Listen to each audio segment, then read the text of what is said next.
ভক্তি, আনন্দ আর উৎসবে মুখরিত হয়ে উঠল আজ রাজধানী আগরতলার ঐতিহ্যবাহী ইসকন মন্দির প্রাঙ্গণ। জগন্নাথ দেবের উদ্দেশ্যে নানা প্রজাতির আম নিবেদনকে কেন্দ্র করে অনুষ্ঠিত হল বিশেষ আম উৎসব। ভক্তদের উৎসাহ এবং উদ্দীপনা ছিল এদিন দিনভর।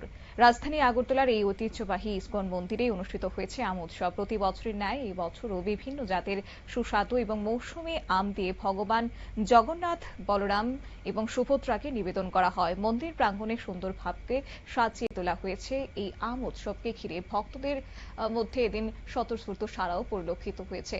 কি উঠে আসলো চিত্র, দেখুন।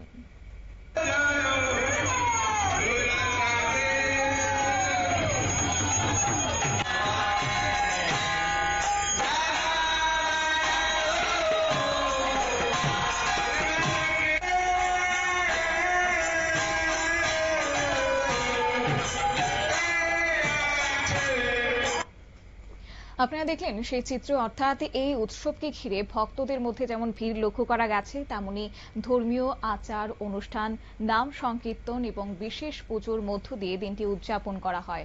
ভক্তরা প্রার্থনা করেন জগন্নাথ দেবের কাছে এবং পাশাপাশি প্রসাদ গ্রহণের মধ্য দিয়ে উৎসবে অংশগ্রহণ করেন।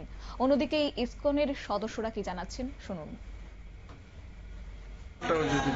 আজকে আমাদের ইসকন তরফ থেকে ম্যাঙ্গো ফেস্টিভ্যাল করা হয়েছে। ম্যাঙ্গো আম হচ্ছে ফলের রাজা, বুঝলেন তো। এই সিজনে আম, কাঁঠাল, আনারস অনেক ফল হয়। আর এই ফলের সাথে ভগবান কৃষ্ণের, চৈতন্য মহাপ্রভু, জগন্নাথের অনেক লীলা রয়েছে। সেই ব্যাপারে আমরা আলোচনা করবো এই আরতির পরে। সেই জন্য আমরা বছরে একদিন ভিন্ন ভিন্ন ফল দিয়ে ভগবানের সাজাই, আর ভগবানকে সেই মতো আজকে সাজিয়েছি।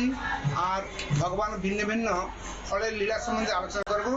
তার মধ্যে ভগবান এই প্রকৃতির সৃষ্টি ভগবান করেছেন, এই সৃষ্টিতে প্রতিটি ফল কি করে ভগবানের প্রিয়, সেই কথাটা আজকে আমরা এখানে প্রকাশ করতে চাইছি।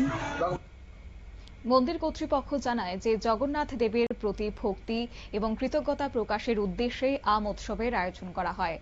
আমকে গ্রীষ্মকালের অন্যতম প্রধান ফল হিসেবে ভগবানের কাছে নিবেদন করার প্রাচীন ঐতিহ্য আজও বজায় রয়েছে। উৎসব শেষে ভক্তদের মধ্যে মহাপ্রসাদ বিতরণ করা হয়। ভক্তি, সম্প্রীতি এবং ধর্মীয় আবেগে ভরপুর এই আয়োজনকে ঘিরে মন্দির প্রাঙ্গণে সৃষ্টি হয়েছে এক অনন্য উৎসব মুখর পরিবেশ। নিয়ে ছোট্ট একটি বিজ্ঞাপন বিরতির সঙ্গে থাকুন।